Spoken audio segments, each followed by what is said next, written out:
Hello, ladies and gentlemen, and all the made up genders in between. Happy Friday. It is June the 2nd. What a beautiful day here out on the East Coast in Canadian land. And we hope it was just as nice wherever you're tuning in from. We got a good one for you tonight, a great one, in fact. Trudeau ignores a House vote on calling for David Johnston, the special rapporteur, to step down. So Canadians might ask themselves how that can be. How can the sitting prime minister ignore a House approved motion and vote? Well, we'll find out soon. We've also got a study on COVID mandates that I think you guys are going to be interested in. This is, it actually dates back to 2022. Unfortunately, it's something that people should have been talking about long ago, but it looks at the unintended consequences of COVID mandates. And you're going to see a common thread in that. When we look at the study, you're going to see how often Canada shows up in the list of countries that provided specific types of mandates or the like. But before we get to that, our first topic, Trudeau and David Johnston, the cottage buddies from back in the day, as Mr. PPP Poilievre likes to say. Here we go. We've got David Johnston. He plans to stay on as the special rapporteur even after the Commons voted for him to step down. Now, before we get to any of the meat and potatoes of that, listen to what Trudy has to say about it when he's asked by the mainstream cathedral media. Can Canadians still have confidence in David Johnston if all other parties in the House say they don't have confidence in him? It's understandable that the political parties want to make partisan points on this. So Canadian political parties want to make political points on this, according to our dearest leader. Now, I want to remind you, the members of Parliament have voted in favor on Wednesday to remove him. Okay, and I'm going to zoom in a bit just to make this more legible for those on the share screen. On Wednesday, they voted to oust him, we'll say. And the former Governor General released a statement after this motion. This motion was put forward by an NDP member, and then the Conservatives and the Bloc supported it, meaning it got majority support in the House of Commons. It was only the Liberals, obviously, who opposed it, which means that this motion passed 174 to 150. Now, if you're a Canadian, ask yourself, how is it that my House of Commons, my body of representatives, can pass a motion, it's fully approved, gets passed, and doesn't get recognized by the government or by the Prime Minister, especially considering this motion and the people involved in it are in direct conflict of interest. So again, you've got the government investigating itself to see if it did anything wrong. So Johnston, the cottage buddy of Trudeau, he's going to stay on as special rapporteur. Remember, he's already recommended not opening a public inquiry into this.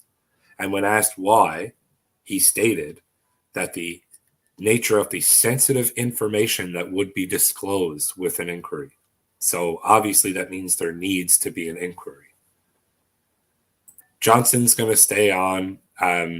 It's about China meddling in the past two federal elections. Again, I shouldn't have to remind anybody, but we've got it up on our page. Many other outlets have it. CSIS testified in front of a Senate committee that they've been warning every government since Brian Mulroney, the 90s, guys, 1990s, way back in the late 1900s, as some of Gen Z likes to describe it. Every government since Mulroney has been corrupted by China, and every government since Mulroney has been notified by CSIS about this.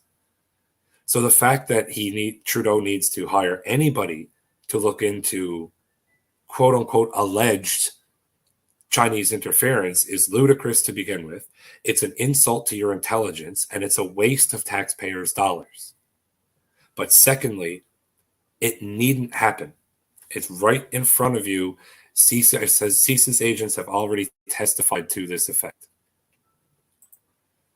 Now, the opposition to the government, all of it, wants Johnston to step aside from his role. Why? Well, firstly, he's a lifelong friend of the person he's met to investigate. Secondly, he's a former governor general, meaning realistically, he is the insider of insiders. Having him decide whether or not the government should be investigated for nefarious actions is, in and of itself, another conflict of interest. And of course, he said no to a public inquiry. Again, why did he say no to a public inquiry? Because the nature of the sensitive information that would be disclosed with a public inquiry. Just think about that. What we would find out if we looked into this, that stuff is way too sensitive, so we shouldn't even look into it. That's the reason we've been given for why we're not going to have a public inquiry into this, quote unquote, alleged interference. Again, these opposition parties, you don't hear me promote political parties or political pundits basically ever. But they're absolutely right in what they're doing. They initially decried his appointment because Johnston's family connections to the Prime Minister's family and to the Pierre Elliott Trudeau Foundation. The same Pierre Elliott Trudeau Foundation that had all their board members resign en masse like a month and a half ago. So this guy, this former governor general, this lifelong Trudeau family friend, and this man who's connected to the Pierre Elliott Trudeau Foundation is tasked with finding out whether or not we should investigate Justin Trudeau. Obviously, a conflict of interest. It's not a political, partisan anything. I'm apolitical entirely. It's an obvious conflict of interest for anybody who can look at that with a reasonable set of eyes. Trudeau claims that Johnston has taken this incredibly seriously. And, it's reminiscent when the government gets to either, ask itself to investigate itself through random committees in Parliament, or even worse, when police commit heinous acts. And what do? They ask other police boards or units to investigate them to see if they handled the situation appropriately or not. Again, if you're Canadian, you'll remember what happened in Nova Scotia with the RCMP. Pre-COVID, I believe, if I've got my timelines straight there. But they've already admitted to the absolute nonsense fuckery that went on with I don't even know what to call that situation, I suppose. So anyways, Johnston said, and here's him reiterating, in his report that due to the sensitive nature of national security and the intelligence that he studied, there would be no way to divulge the information Canadians are seeking publicly. It is, what is it?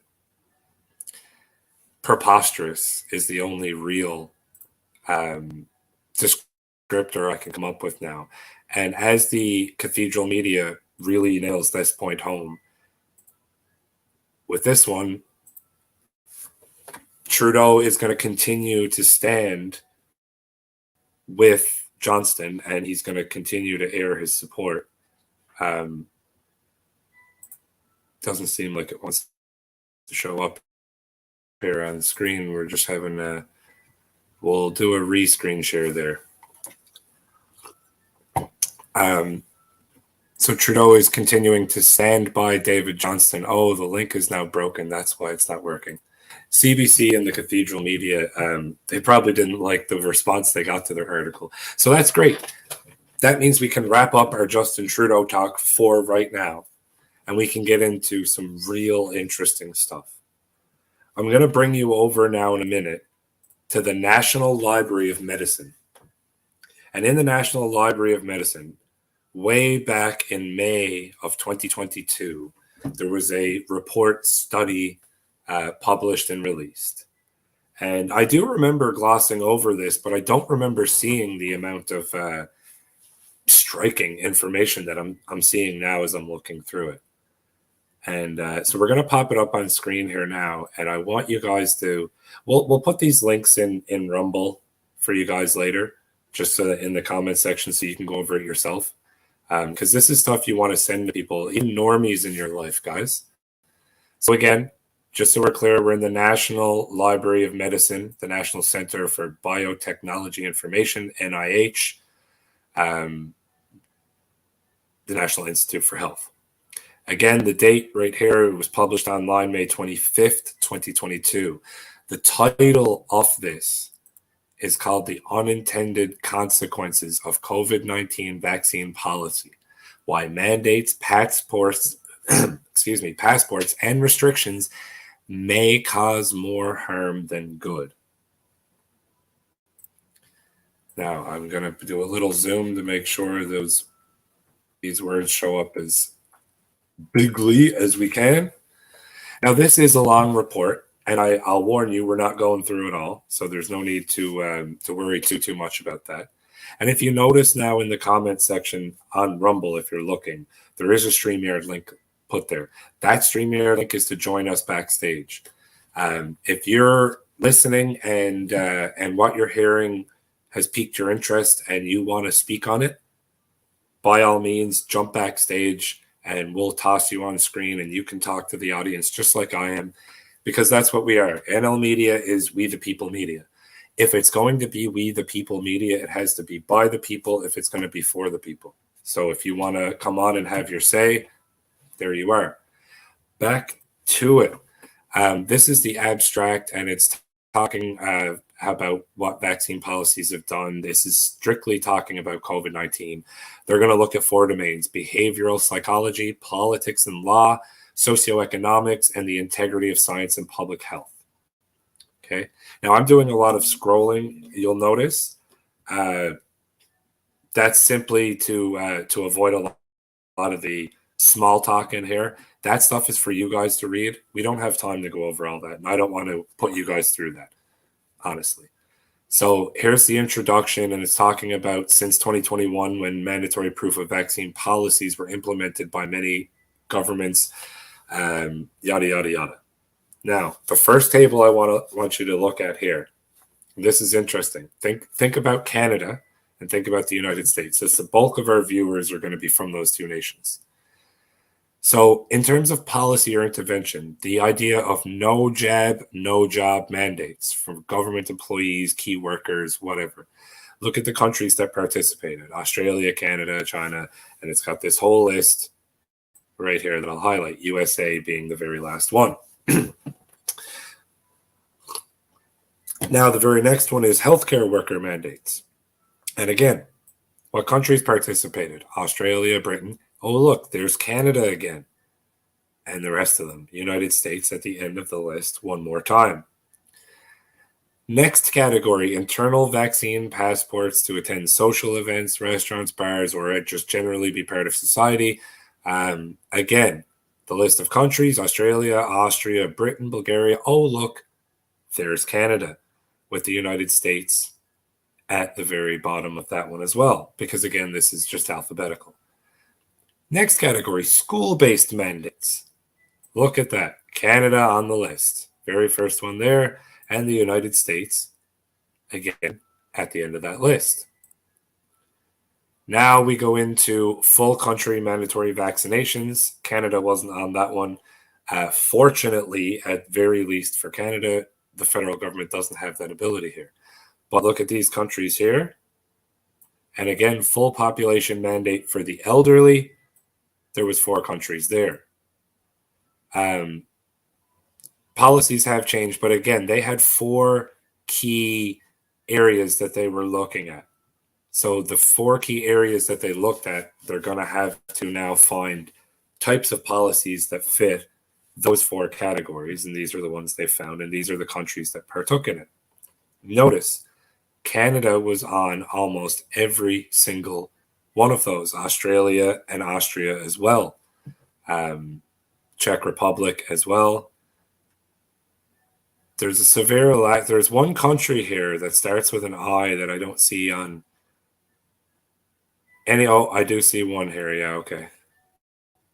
Anyways, as you go down, because again, this whole study is about the unintended consequences of vaccine mandates or COVID mandates in general. Here are some of the potential that they viewed in their, I guess, their hypotheses as they go into it. The reactance and the entrenchment of behavioral psychology, cognitive dissonance, stigma, scapegoating, conspiracy theories, and distrust, the erosion of civil liberties, polarization, and the anti-vax movement. And think about what COVID did to the quote-unquote anti-vax movement. Disunity in global health governance. And I mean, again, to me, these are a lot of good things in a way. But these are the 4 categories again. Now, let's keep going. We're going to get down to the table number 2 here. This is political rhetoric regarding the unvaccinated. A lot of people seem to have short-term memory about a lot of stuff that happens, within a year. And it's quite unfortunate, but that's the reality. So it's good to keep reminding people, especially those who seem to oppose you in your right for, or in your striving for your rights. So here they've got the country leader, Emmanuel Macron. He is the Prime Minister of France. And his statement, it is only a very small minority who are resisting. How do we reduce that minority? We reduce it by pissing them off even more. When my freedoms threaten those of others, I become someone irresponsible. Someone irresponsible is not a citizen. Think about this. That is persona non grata from your political leader. Can you imagine being a citizen of France, a citizen of any country, and having your political leader refer to you as not a citizen for being unvaccinated for COVID-19? Again, we've got Justin Trudeau. He is the Prime Minister of Canada. When people are seeing cancer treatments and elective surgery water bottle thingies put off because beds are filled with those people who chose to not get vaccinated, they're frustrated. When people see that we are in lockdowns or serious public health restrictions right now because of the risk posed by all of those people that are unvaccinated, people get angry. Again, this is a leader of a country, people. This is a prime minister of a country. These are the words spoken about citizens. Yeah, Trudeau is no better. Yeah, because we're getting to him now. Sorry, just reading some of the comments here. These are extremists who don't believe in science. They're often misogynists, also often racists. I think we should pause to really, truly appreciate the cojones it takes to equate not wanting to be vaccinated with an experimental mRNA vaccine to being a misogynist racist. Just repeat that. Referring to the unvaccinated, they are extremists who don't believe in science. They're often misogynists, also often racists. It's a small group that muscles in, and we have to make a choice as a leader and as a country.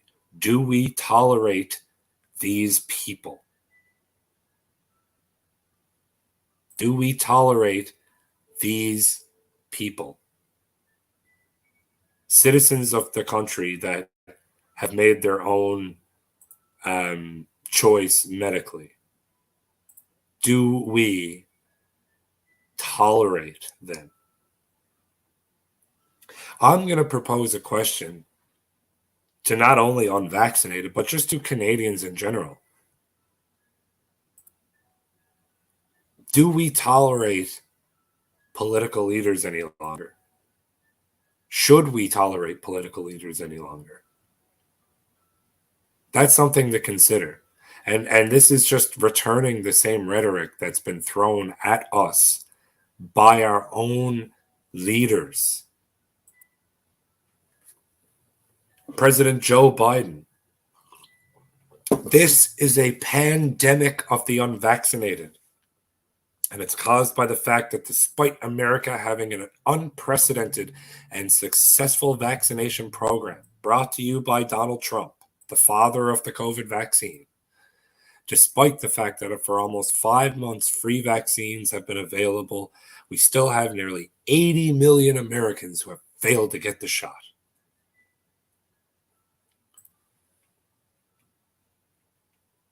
The leader of the free world, again, referring to COVID as a pandemic of the unvaccinated. And what does the data tell you now? What is the data of the hospitalized versus the hospitalized vaccinated versus unvaccinated? Or the deaths? What do the numbers tell you now?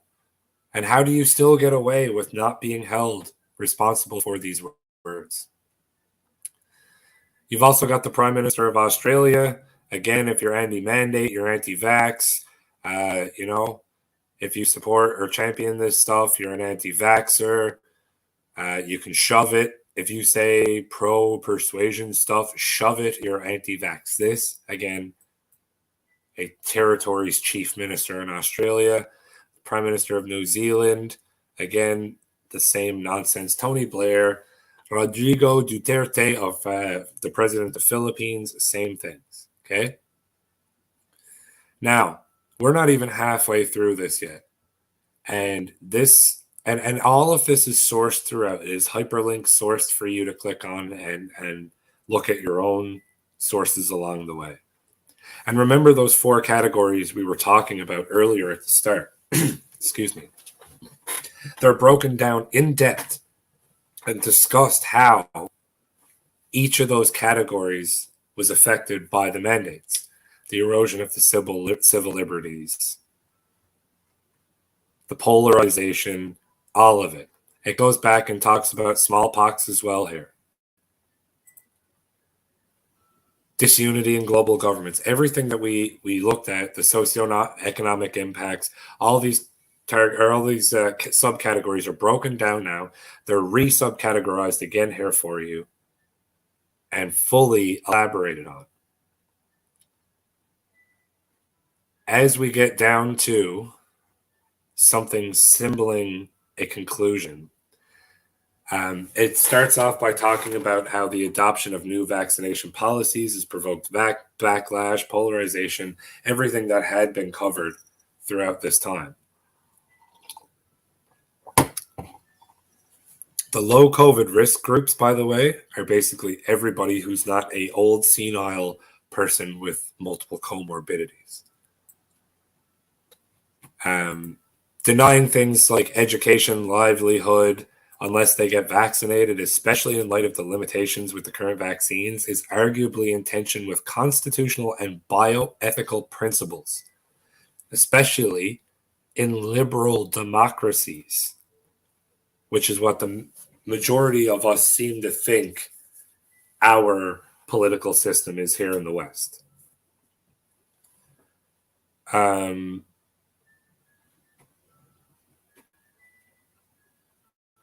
Keeping going. This is the last part. If current policies are to continue, public health bureaus and societies will have to increase coercion to address the resistance. They're going to have to come up with some leverage strategies in order to have more consistent policing of the policies. Very dangerous stuff to even be considering. But this is from the National Library of Medicine. Because I don't want anyone to think that this is coming from some Reddit rabbit hole conspiracy theory and therefore we don't have to give it any credence. The National Library of Medicine, the National Center for Biotechnological Information, published May 25th, 2022. And the authors are here as well. 1, 2, 3, 4, 5, 6, 7, 8, 9. 9 authors, all hyperlinked information to who they are. These are people from the School of Infection Medicine, Department of Epidemiology, Hygiene, Johns Hopkins University Global Infectious Disease Collaborative, University of Oxford Infectious Disease. So these are highly educated, highly expertise-driven individuals. And they have collaborated on a paper entitled "The Unintended Consequences of COVID-19 Vaccine Policy, Why Mandates, Passports, and Restrictions May Cause More Harm Than Good." This is straight from the National Library of Medicine. This is something you're going to want to look at. We're going to toss the link up in chat.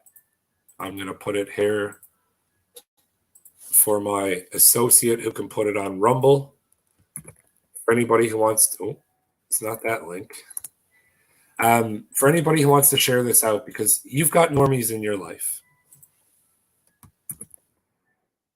They need to see this kind of stuff. They need to see mainstream sources talking about this kind of stuff. Without it, they're likely to dismiss whatever you say to them by saying, well, why isn't it on CNN? Why isn't it on NBC? Why isn't it on CBC? Et cetera, down the line. If you've got normies in your life that you need to wake up to some of the COVID nonsense, this is the kind of stuff that you can show them. The National Library of Medicine is certainly a reputable source, a National Center for Biotechnological Information. The authors of this are certainly reputable people, and their information is readily available. And there is a fair amount of information in here. They've got all their available data there. They made some ethical statements at the bottom that honestly I haven't read yet. I only made it to the footnotes and the available data. But all their categories are broken down for you. You can also download this as a PDF if you'd rather look through it through PDF Viewer to make it easier for yourself. But this is something I strongly suggest Canadians and Americans start looking at. It's bad enough that your government is acting as an executive branch without the will of Parliament, or even worse, against the will of Parliament.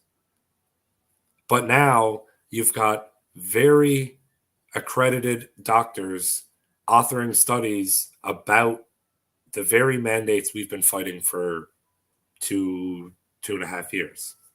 So with that in mind, we've looked at Trudeau. We've looked at him ignoring the House that voted to dismiss Johnston, have him step down. He is Trudeau's cottage buddy. He's a family friend, and he's associated with the Pierre Elliott Trudeau Foundation, the foundation that just had all of its board members resign en masse because of fraud with China.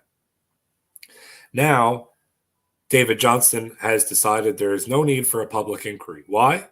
Why is there no need? Well, there's no need for a public inquiry because he got to look at all the information and he saw how sensitive that information was. And therefore, there is no need for an investigation. If that sounds crazy to you, it is. And that is the clown world we live in Canada. And until we stop participating in these popularity contest elections, it's going to continue. Thank you for listening. It's been fantastic. We got some links in the comments section. Everything will be there shortly.